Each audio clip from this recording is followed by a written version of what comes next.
O Ministério do Desenvolvimento Regional, por meio da Secretaria Nacional de Proteção e Defesa Civil, reconheceu de forma sumária o estado de calamidade pública em 2 cidades do Espírito Santo e a situação de emergência em outras 16 atingidas pelas fortes chuvas que caem sobre a unidade federativa.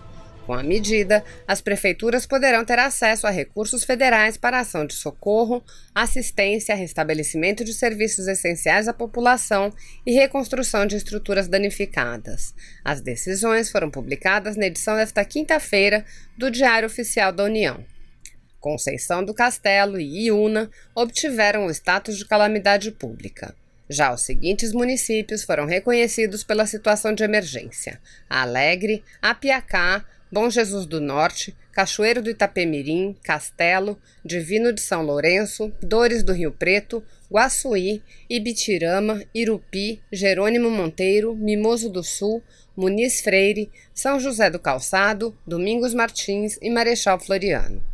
Essas cidades se somam a outros 4 municípios que já haviam obtido o reconhecimento de estado de calamidade pública por parte do Ministério do Desenvolvimento Regional anteriormente: Alfredo Chaves, Iconha, Rio Novo do Sul e Vargem Alta. O reconhecimento foi realizado por procedimento sumário, quando o desastre público e notório é considerado de grande intensidade. Nestes casos, para agilizar o atendimento à população, antes mesmo que a solicitação do município ou do Estado preencha todos os pré-requisitos da Instrução Normativa número 2 de 2016. Com o reconhecimento federal, os municípios já podem elaborar seus planos de trabalho para solicitar recursos à União. Para o processo, a Defesa Civil Nacional está apoiando os gestores municipais capixabas para que os pedidos sejam encaminhados corretamente à pasta e, com isso, agilize a análise e a aprovação das propostas.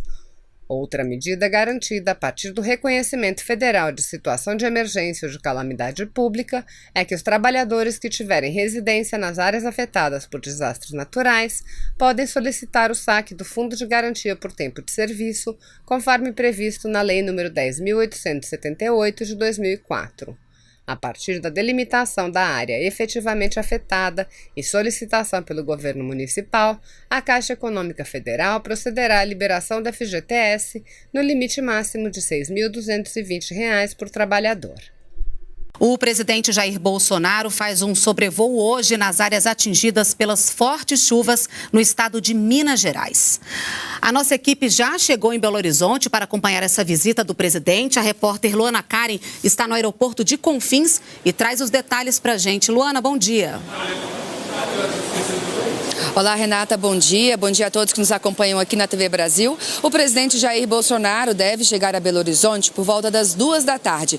Daqui mesmo do aeroporto de Confins, ele entra no helicóptero e parte para um sobrevoo pelas áreas mais atingidas pelas chuvas nos últimos dias. Depois do sobrevoo, o presidente deve se reunir com autoridades locais e a expectativa do anúncio de mais medidas para auxiliar no socorro das vítimas provocadas das vítimas pelas chuvas. O Ministério do Desenvolvimento Regional já liberou 7 milhões e 700 mil reais para o restabelecimento dos serviços essenciais em Belo Horizonte. Parte dos recursos será usada na limpeza, na recuperação do sistema de drenagem e na pavimentação da Avenida Tereza Cristina, uma das mais afetadas pelas chuvas na capital mineira. Segundo o Instituto Nacional de Meteorologia, janeiro já é o mês mais chuvoso da história de Belo Horizonte, desde que esse tipo de medição começou a ser feito há 110 anos. 101 cidades mineiras estão em estado de emergência. E da semana passada para cá, pelo menos 55 pessoas morreram em decorrência dessas fortes chuvas. Renata, voltamos com você aí em Brasília. Obrigada, Luana, pelas suas informações ao vivo, direto de Belo Horizonte. Regina Duarte é a nova secretária especial da Cultura. A atriz aceitou hoje o convite feito pelo presidente Jair Bolsonaro. Agora, ela é a responsável pelo desenvolvimento das políticas culturais do país. Em nota, o ministro do Turismo, Marcelo Álvaro Antônio, disse que a chegada de Regina à equipe é um reforço do mais alto nível para compor o time do governo. O ministro afirmou que tem certeza que ela será bem-sucedida nesse novo desafio. Nessa quarta-feira, Regina Duarte veio a Brasília para se reunir com o presidente Jair Bolsonaro. Na saída do encontro, ela disse o esperado sim. Sim, tá? Só que agora não morreu os proclamas antes do casamento. A Lei da Liberdade Econômica, sancionada no ano passado, criou novas categorias de negócios no Brasil. Os empreendimentos de baixo risco, por exemplo, não precisam mais de alvará para dar início às atividades, o que deve diminuir a burocracia para quem quer empreender. Há quase 2 anos, Robert resolveu empreender. Montou um restaurante e um buffet em Brasília, onde emprega 6 pessoas. Para ele, quanto menos burocracia, mais chances de expandir os negócios. Facilita muito em razão do tempo que você economiza, em razão do custo que você não tem aqui no Distrito Federal. E você começa a produzir com mais facilidade, né? Começa a gerar emprego com mais facilidade, num tempo recorde, né? O empreendimento do Robert está entre os 289 tipos de atividades econômicas que não precisam mais ir atrás de um alvará de funcionamento.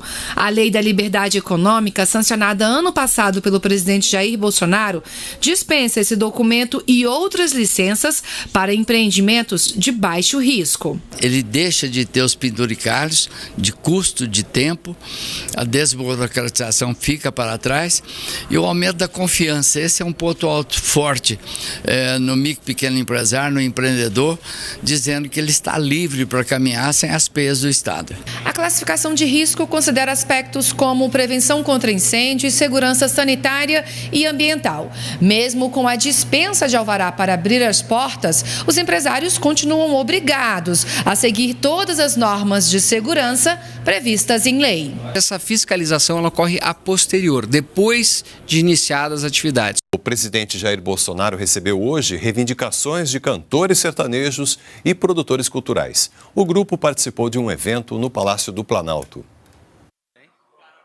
A cerimônia recebeu cantores sertanejos de todas as gerações. O Salão Nobre do Palácio do Planalto ficou lotado. O locutor Cuiabano Lima falou sobre o tamanho do mundo sertanejo, que, segundo ele, não se resume ao entretenimento. O Brasil cresceu, o Brasil evoluiu, o Brasil amadureceu e nós, da música sertaneja, estamos aqui verdadeiramente levantando essa bandeira e vamos continuar assim levantando essa bandeira. O clima era de festa, mas os artistas e produtores de eventos vieram ao Palácio do Planalto nesta quarta-feira para falar de coisa séria. Eles trouxeram reivindicações para o setor que movimenta bilhões de reais no país. Meia entrada em eventos, os direitos autorais e questões trabalhistas são as principais reclamações. Acredito que a causa de vocês é mais do que justa. O que depender de mim exclusivamente, que são os decretos, em se apresentando para a minha proposta, rapidamente apresentaremos ao nosso ministro Jorge, que também é o responsável pela SAGE, e, não encontrando óbitos jurídicos ou constitucionais, nós apresentaremos esse decreto pronto o mais rápido possível. No que depender de projetos de lei, também podemos estudar e encaminhar ao Parlamento. Os aprovados no Sistema de Seleção Unificada, SISU, este ano, já podem fazer a matrícula nas instituições de ensino superior. O prazo começou hoje e vai até 4 de fevereiro. As vagas no SISU são para os melhores colocados nos cursos de acordo com as notas do Enem. Os candidatos inscritos no SISU, não selecionados na chamada regular, podem participar da lista de espera. O período vai até 4 de fevereiro. Neste semestre, o SISU oferece 237 mil vagas em 128 instituições de ensino superior públicas. E também estão abertas as inscrições para o programa Universidade para Todos. O prazo vai até às 23h59 deste sábado, 1º de fevereiro. O ProUni oferece bolsas de estudo integrais e parciais. Já o FIES, o Fundo de Financiamento Estudantil, permanece com o cronograma atual. As inscrições serão abertas de 5 a 12 de fevereiro. O Ministério da Saúde acaba de atualizar o número de casos suspeitos de coronavírus no país. E nós vamos direto ao Ministério falar ao vivo com a repórter Daniele Popov, que acompanhou tudo por lá e tem mais informações para a gente. Oi, Dani, boa noite. Quantos casos agora estão sendo investigados? Oi, Roberto. Boa noite para você, boa noite a todos. Olha, são 33 casos notificados até o momento no país. Só hoje foram 8 casos notificados suspeitos. 20 foram excluídos, 4 descartados e 9 desses casos seguem suspeitos aguardando o resultado dos exames laboratoriais. De acordo com o Ministério da Saúde, esses suspeitos são de Minas Gerais, Rio de Janeiro, Santa Catarina, São Paulo, Paraná e Ceará. Apesar dessas suspeitas, é importante ressaltar que não há casos confirmados para coronavírus no Brasil.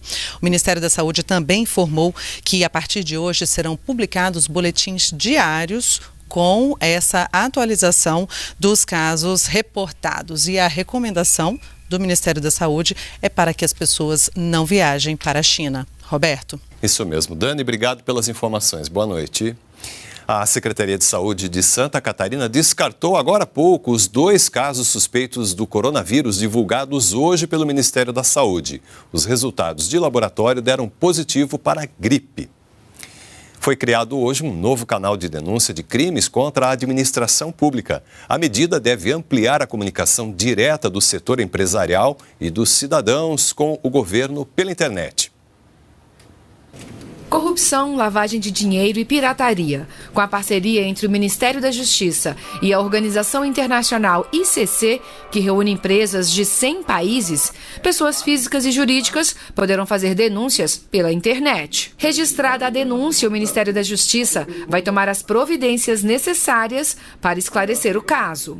Na página da ICC na internet, o cidadão vai encontrar uma área para denúncias. Ao clicar no espaço, ele será direcionado para a plataforma Fala.br, que reúne as ouvidorias do governo federal. O mesmo sistema é usado pelo Ministério da Justiça.